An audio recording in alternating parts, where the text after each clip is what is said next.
Hello আপুরা, welcome back to cute nail art Bangladesh. আশা করি তোমরা সবাই ভালো আছো। আজকে আমি তোমাদের জন্য একটি ইজি নেল আর্ট নিয়ে এসেছি। অলরেডি তোমরা পিকচারে দেখেই ফেলেছো যে আমি কি নেল আর্ট করব। সো ফার্স্টে আমি যেটা করব, ফার্স্টে আমি ন্যাচারাল নেলের উপরে বিআইবি এবং জেল পলিশ দিয়ে নেলটি রেডি করে নিচ্ছি নেল আর্ট করার জন্য। তার আগে তো অবভিয়াসলি নেল প্রেপ সব কিছুই করা হয়েছে। তো কিভাবে আমি ফ্রেঞ্চ নেল করছি এটা খুবই ইজিলি দেখে নাও তোমরা। ফার্স্টেই আমি যে লাইন করব সেটা লাইনটা করে নিচ্ছি। লাইনটা করে দেন আমি জেল দিয়ে আমার টিপস এইজটা আমি ফিল করে নিচ্ছি। তো ফিল করার সময় অবভিয়াসলি খেয়াল রাখবে যেন বেশি জেল না হয়।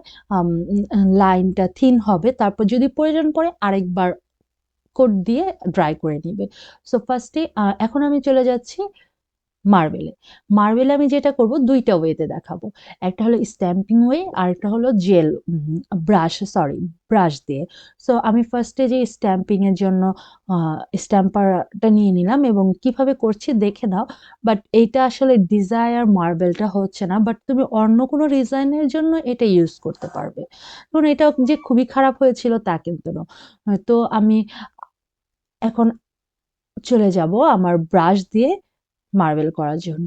সো ব্রাশ হিসেবে আমি যে এই ব্রাশটা ইউজ করছি, ব্রাশটি দিয়ে খুবই ইজিলি মার্বেল করা যায়।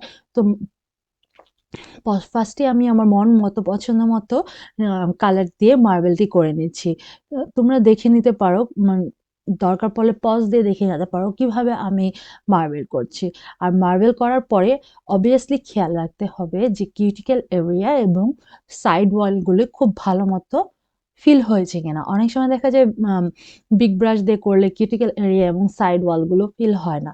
তো ওইটা থিন যে ব্রাশটা আছে সেটা দিয়ে ফিল করতে হবে। আর অবভিয়াসলি কিউটিক্যাল এরিয়া এবং সাইড ওয়াল ক্লিন করতে হবে। আদারওয়াইজ এখানে অনেক রকম প্রবলেম হতে পারে। যেমন স্কিনে জেল পলিশ ড্রাই হয়ে যেতে পারে। আবার ভালো স্কিনের সাথে যে জেল পলিশটি আছে সেটা তোমার নেইল বেডের সাথে জেল পলিশের সাথে অ্যাটাচ থাকতে পারে। তখন কিন্তু জেল পলিশটা লাস্ট করবে না। সো এটা পিল হয়ে যাবে। সো এইজন্য খুবই সাবধানে করতে হবে। আর করার পরে অবভিয়াসলি ড্রাই করবা। আর যেহেতু এটা একটু থিক লেয়ার হচ্ছে, তো এজন্য আম এলইডিতে আমি বলব আম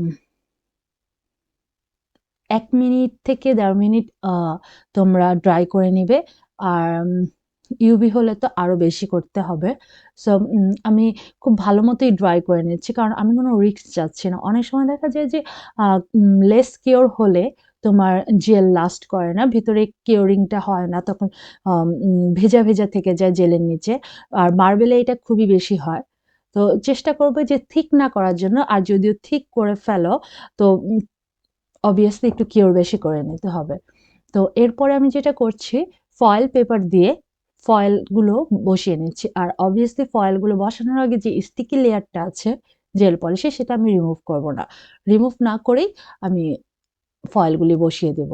এতে করে আমার জন্য খুবই ইজি হবে ফয়েলগুলো বসাতে। ফয়েল বসানোর পরে জাস্ট টপ কোট এপ্লাই করে কিওর করে নিয়েছি। সো এই ছিল আমার ফাইনাল লুক।